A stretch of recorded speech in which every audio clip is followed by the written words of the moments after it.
back home, we'll have to cut through the noise once election season's over.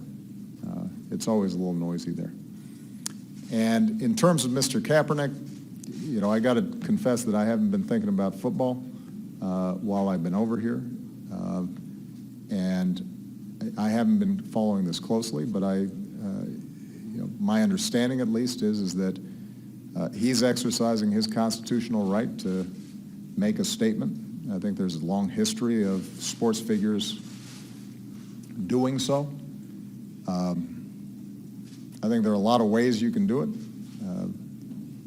As a general matter, when it comes to the flag and the national anthem and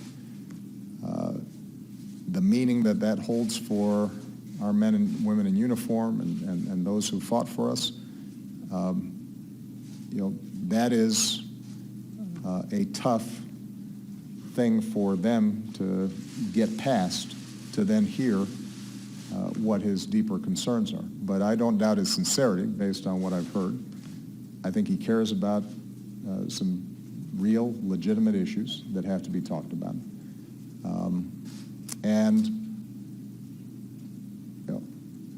If nothing else, what he's done is he's generated more conversation around some topics that need to be talked about.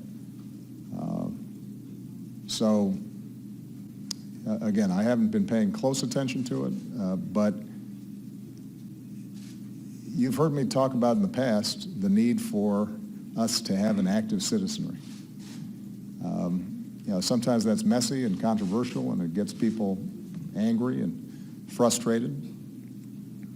But I'd rather have young people who are engaged in the argument and trying to think through how they can be part of our democratic process than people who are just sitting on the sidelines and not paying attention at all.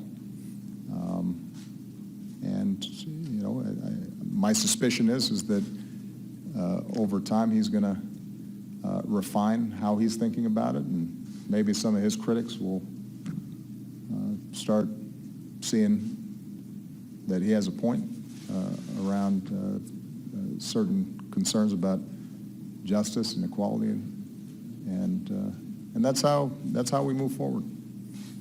Sometimes it's messy, but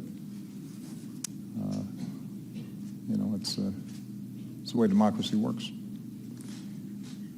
All right, last one. Angela Greeling.